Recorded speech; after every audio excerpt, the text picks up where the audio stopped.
Përshëndetje të nderuar shikues, roli i Shteteve të Bashkuara të Amerikës në gjitha proceset e zhvillimit të Kosovës ka qenë i madh. Angazhimi i Washingtonit në momente jetike për Kosovën e ka bërë që politika, opinionin përgjithësi, shpesh t'i ketë sytë e vesht e kthyer nga përtej oqeanit për të kuptuar nëse Amerika vazhdon të jetë e fokusuar për zhvillimet në këto hapësira. A vazhdojnë Shtetet e Bashkuara të Amerikës ta mbështesin Kosovën në dinamikën e njëjtë, cili është qëndrimi i Washingtonit për taksën 100% ndaj maldrave serbe, mundësia e një marrëveshje përfundimtare mes Kosovës dhe Serbisë, formimi i ushtrisë së Kosovës, pa mundësia e kosovarëve për të udhëtuar lirshëm në zonën Schengen. Janë disa nga çështjet për cilat do të flasim me ambasadorin e posaçgjedhur të Shteteve të Bashkuara të Amerikës në Prishtinë, S.Kostnett, në këtë intervistë të parë dhe ekskluzive për një media në Kosovë, pra në Radio Televizionin e Kosovës. Ambasador Kostnett, welcome. Thank you. It's a great honor and privilege to return to Kosovo as the ambassador of the United States. Ambassador, first of all, let me express our condolences to you upon a passing of President George H.W. Bush. Well, thank you for that, Jeff.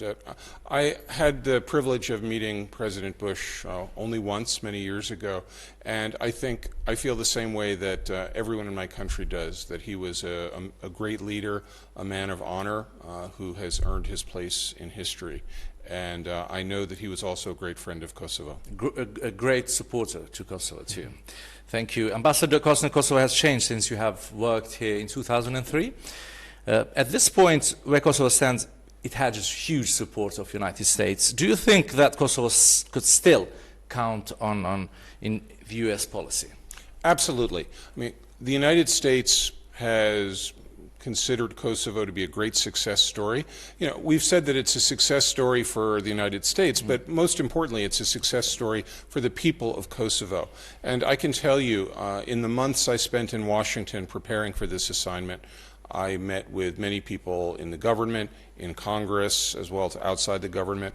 And I think America's commitment to Kosovo's future is unshakable. And in fact, I'd say that it is an area where there is complete consensus between Republicans and Democrats, between the government, the administration, and the Congress. Everybody feels that Kosovo is a very close friend of the United States, and we are deeply committed to supporting Kosovo. Ambassador, in what fields will your commitment be focused while your mandate here in Kosovo?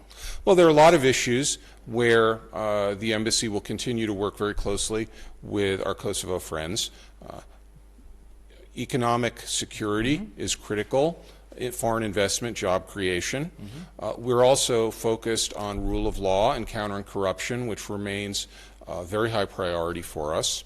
Then there is the issue of security. And you know, security has many meanings and many aspects. Certainly, at the top of the agenda is supporting the efforts of leaders in Kosovo and in Serbia to find a way forward on the dialogue to achieve a mutually beneficial solution that will help both governments' prosperity and security in the future. Also, in terms of security, we continue to work very closely with Kosovo on counterterrorism, countering violent extremism, a range of security-related issues. How up, Ambassador, is Kosovo ranked in U.S. foreign affairs today? It's a very high priority. In fact, I would say that the current administration in Washington is more interested in supporting not just Kosovo, but also progress in the Balkan region than I have seen in many years. You know, this is an administration that looks at long-standing problems and says, we need to shake things up.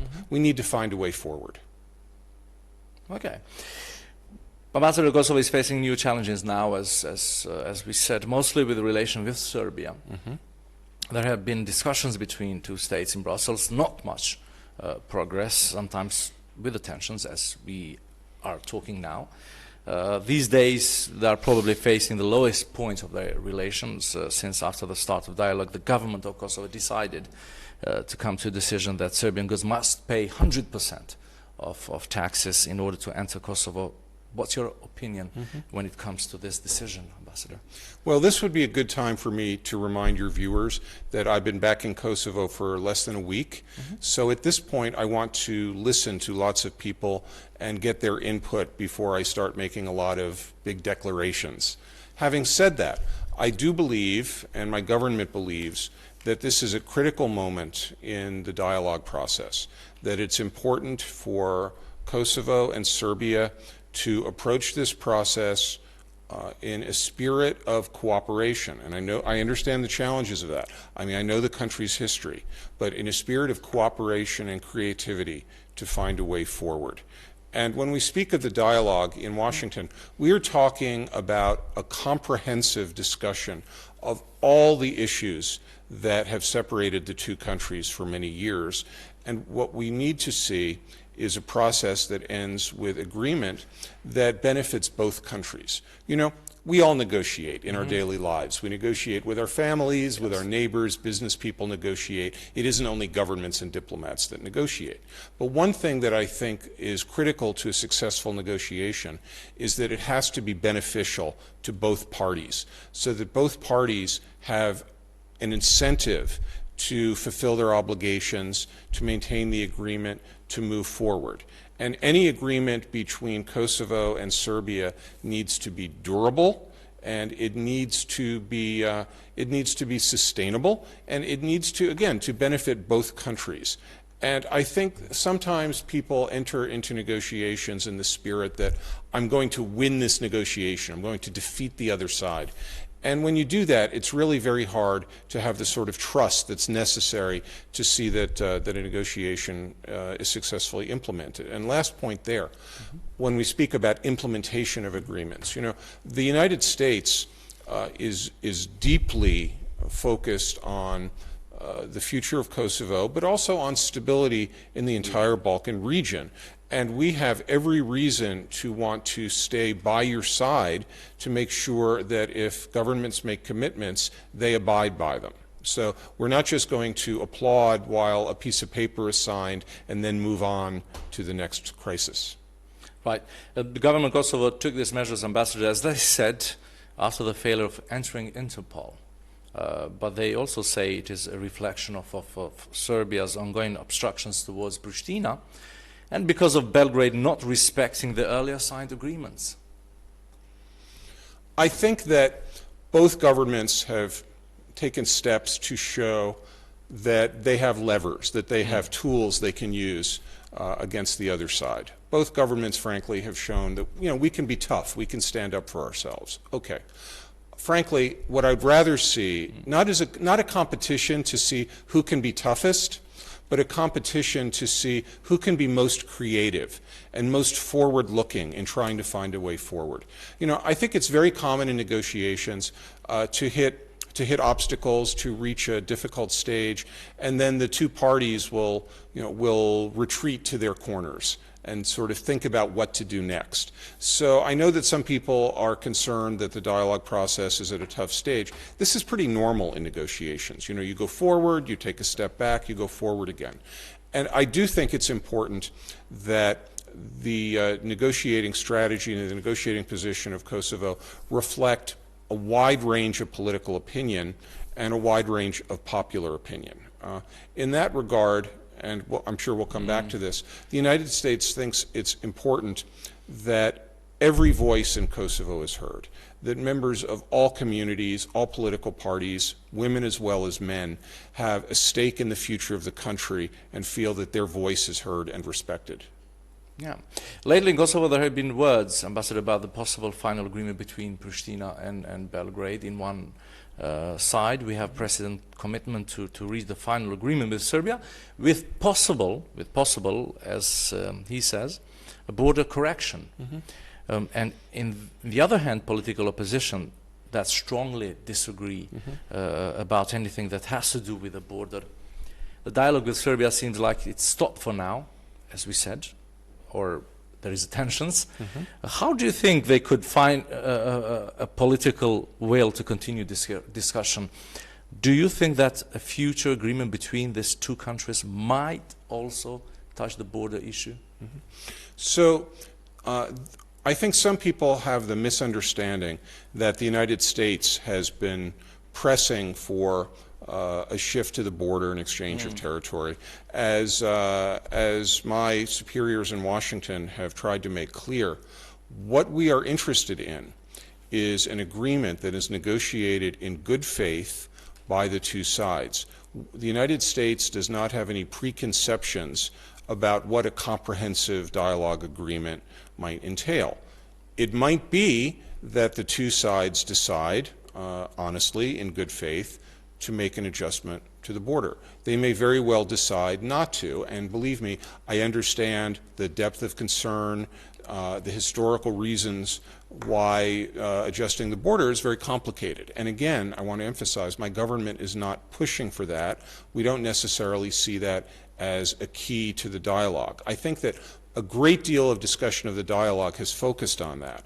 But I think discussion of the border is only one aspect of the wide range of discussion that has to take place between the two countries, which has to also touch on economic cooperation, security, culture, education. There are a wide range, justice, very much justice. There are a wide range of issues that the two governments need to speak about, and it's important not to fixate on only one aspect of the problem.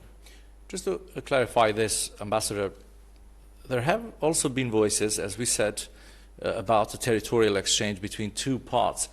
Will this be acceptable for the United States if two countries decide to do that? So we have tried to make clear that we don't have any preconceptions. You know, we aren't saying that certain issues should not be discussed, and we're not saying that certain outcomes are required. You know, Serbia and Kosovo are the negotiating partners. These are two sovereign, independent nations.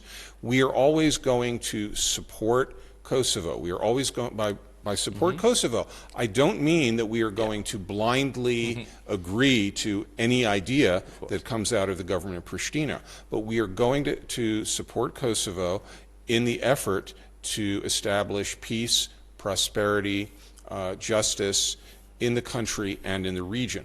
We don't see that those goals as contradictory to a broader goal of wanting the same things for other countries in the region. So I think it's important to emphasize that we are standing by to support the parties to come to a sustainable, mutually beneficial conclusion, but we are not writing the script.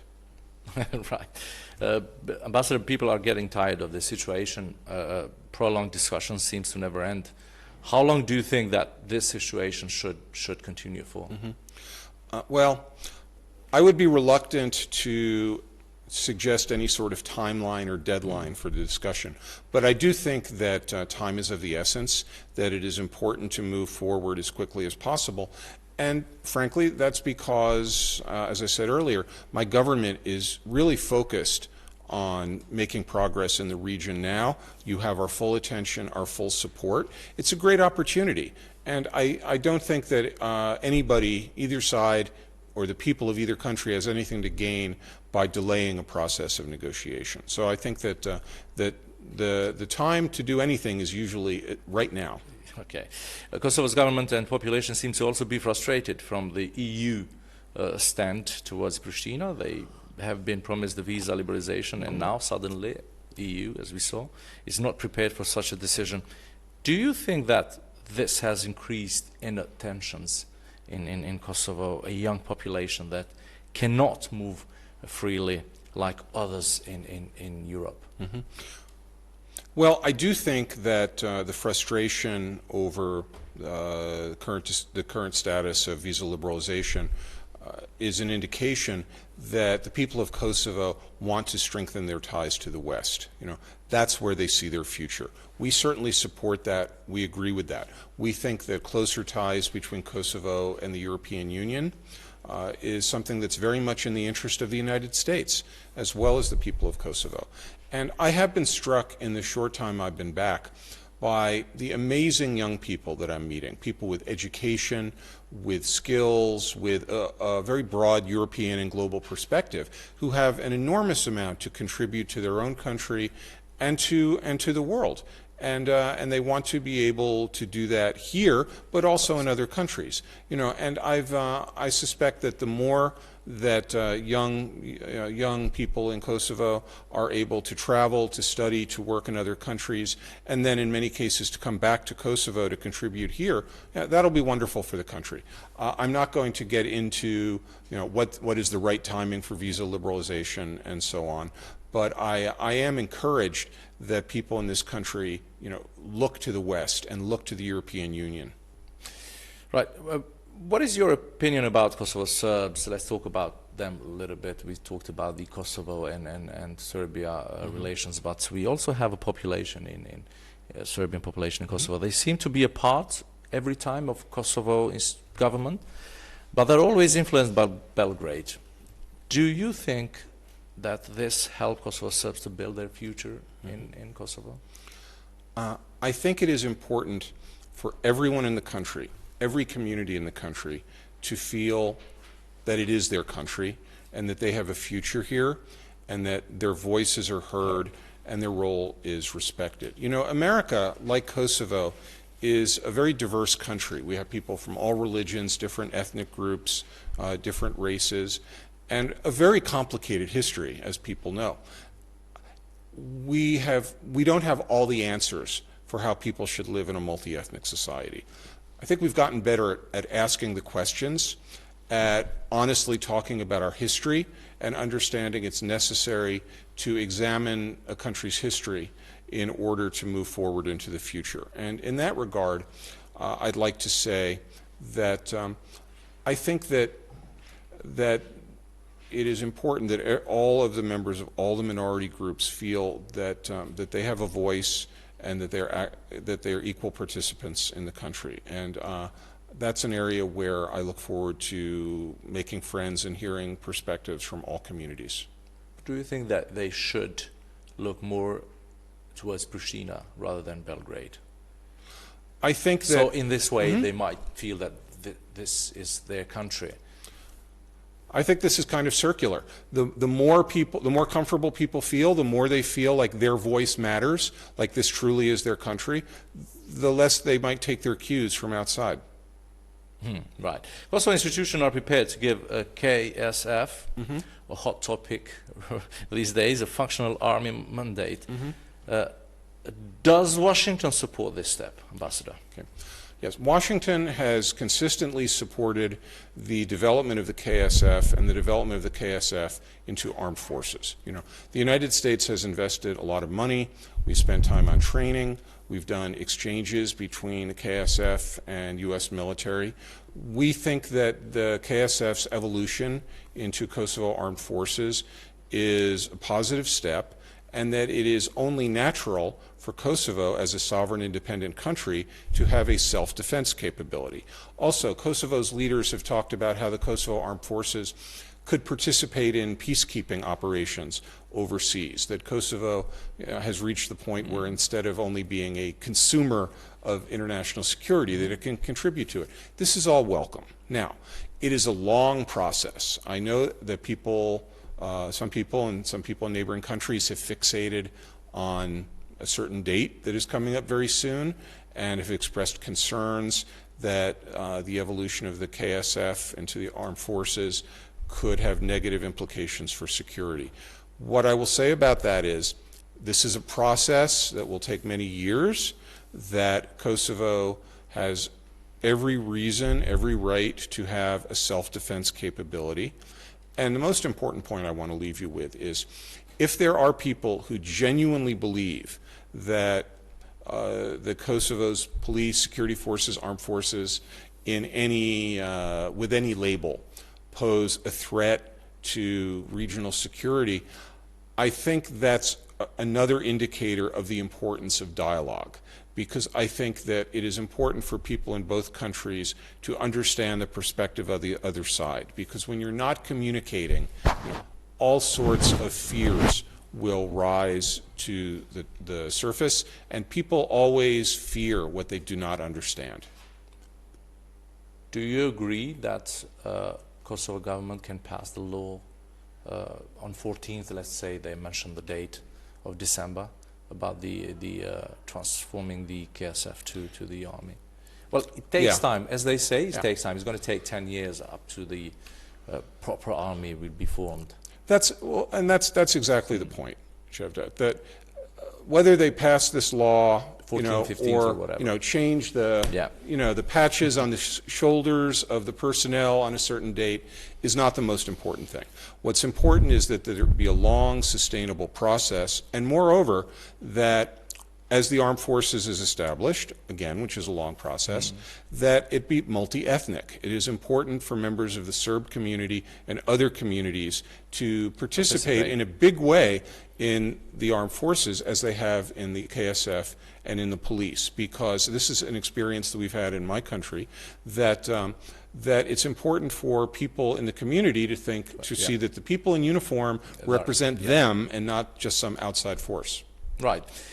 How can economical relation, and this is the last question for this interview, Ambassador, how can economic relation between Kosovo and U.S. improve? Do you think that Kosovo can be a suitable place for U.S. investments, companies to invest in? Do you ever think if you could contribute in this field? I think that encouraging American investment is a very high priority for the U.S. Embassy and for the U.S. government. We've seen some small-scale investment already, but it's been very important. You see these American food franchises around the country now, and you say, okay, that's great. People enjoy that. I enjoy it. It's fairly small scale, but American businesses watch to see what the food franchises are doing, because the food franchises are famous for doing very careful research on a country before they enter a market. So when companies see, oh, Domino's, famous familia, Kentucky. Yeah, Kentucky are in Kosovo. That moves Kosovo, closer to the top on in their planning. So that's important. We support the Contour Global proposal for a new power plant, which we think will have enormous benefits, not just for the environment, but also for the economic stability and development. But let me put it this way. When we speak of the different areas where our countries cooperate, when we speak of regional stability, when we speak of rule of law and anti-corruption, when we speak of economic development, these different areas are all closely intertwined. American companies want to see a legal system where everybody is treated equally. American companies want to know if they get into a dispute with a local partner, for example, that they will be treated fairly. American companies spend a lot of attention on looking at what we call risk analysis. They look at the regional stability, and they are sometimes reluctant to invest in a country where they see ethnic tensions or tensions between the country and its neighbors. So I am completely confident that as Kosovo and Serbia improve relations, move towards normalization, recognition, towards respectful neighborly relations, as Kosovo continues not just to pass laws on anti-corruption, which is important and which I applaud, but is able to implement them fairly and consistently, that American companies and other companies will see Kosovo as an increasingly attractive location to invest. Ambassador Kostnett, thank you very much for being with us. It's my great pleasure. It's good to be back. Thank you.